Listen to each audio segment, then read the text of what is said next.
Welcome to SPRT family kitchen.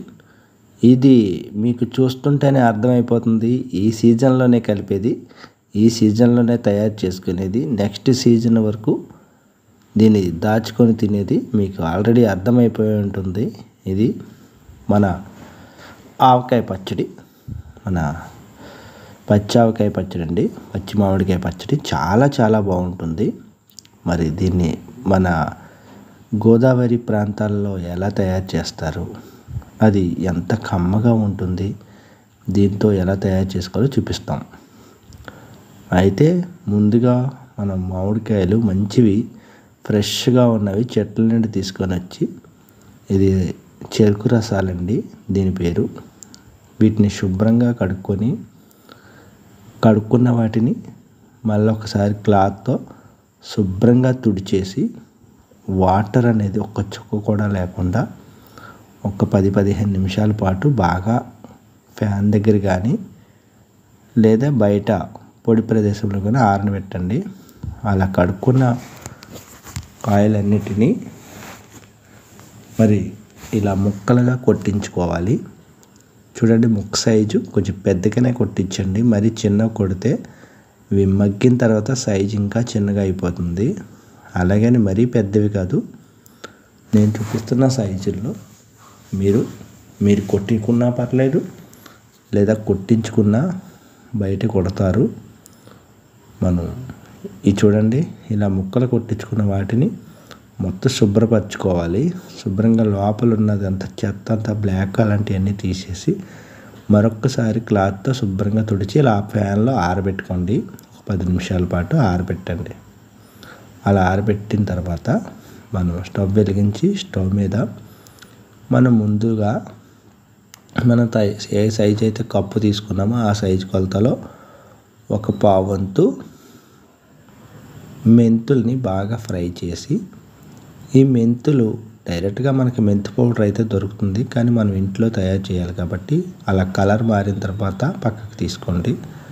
అలాగే వెల్లుల్లిపాయలని కూడా శుభ్రంగా అలా పైన తొక్క లేకుండా తీసేసి ఆ వెల్లుల్లిపాయలన్నింటినీ కూడా అలా వేయండి.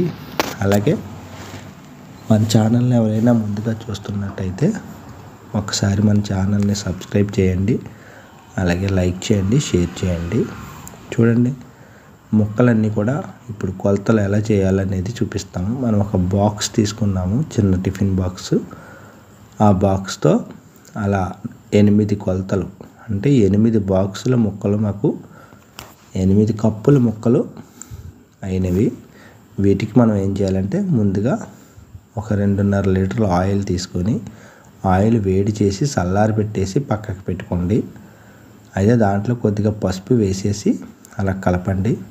అయితే మనం ఫ్యాన్ దగ్గర ఆరబెట్టుకున్న ముక్కలన్నింటినీ తీసుకొచ్చి దీంట్లో వేయండి.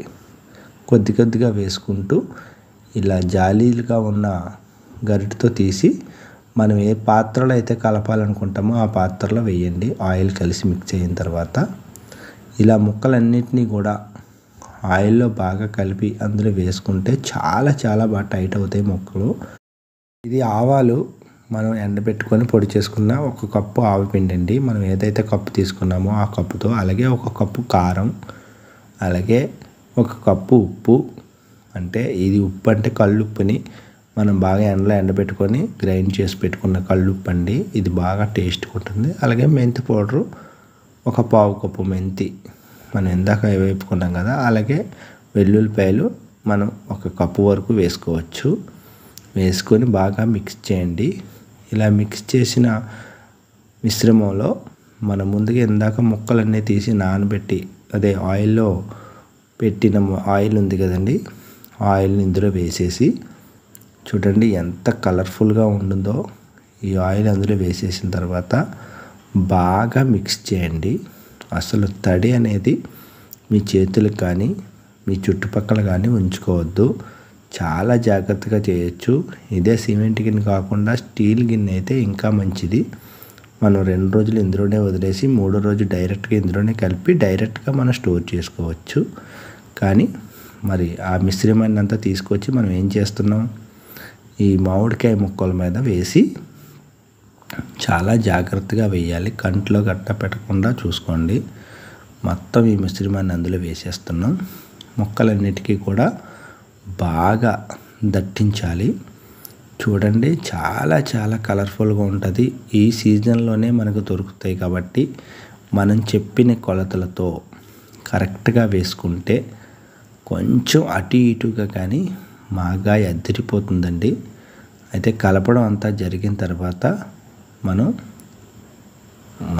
పచ్చడి జాడీ ఉంటుంది కదండి, ఈ జాడీలో స్టోర్ చేసుకోవడానికి ఒక్కసారి జాడీని కూడా శుభ్రంగా తడి లేకుండా కానీ తుప్పు ఏమి లేకుండా కలిపి పెట్టుకొని తుడిచిపెట్టుకొని అలా స్టోర్ చేసేసి ఒక 2 days మనం కలర్ చూడండి ఎలా ఉందో, చాలా నోరు ఊరిపోతుంది చూస్తుంటేనే. అలాగా దానికి మూత పెట్టేసి పైన ఒక క్లాత్ ఒకటి కట్టేసి దీన్ని స్టోర్ చేసి మనం పెట్టేయండి. తర్వాత 3వ రోజు తర్వాత ఓపెన్ చేసి చూస్తే చూడండి, మనం పెట్టిన రోజు నిండుగా సరిపోలేదు. ఇప్పుడు కలర్ కూడా అదిరిపోయింది, లైట్గా ఆయిల్ వస్తుంది. మళ్ళీ దీన్ని మనం ముందుసారి తీసుకున్న బాండీ ఏదైతే ఉందో కలుపుకున్న బాండీ, ఆ బాండీలో మొత్తం జాగ్రత్తగా వేసుకోండి. ఇది ఒంటి మీద కానీ కంట్లో కానీ పడితే చాలా ఇబ్బందిగా అనిపిస్తుంది. చూడండి, అలా ముక్కలన్నీ కూడా బాగా కలిపండి. మళ్ళీ ఒకసారి ఈ టైంలో మీకు ఉప్పు కానీ కారం కానీ ఇంకా ఆయిల్ కానీ ఏదైనా తక్కువైనట్టయితే మరొక్కసారి ఇదే చివరిసారిగా వేసేసి కలిపేసుకొని స్టోర్ చేసి పెట్టేసుకోండి. మీరు 15 రోజుల తర్వాత స్టార్ట్ చేయొచ్చు. అంతేనండి.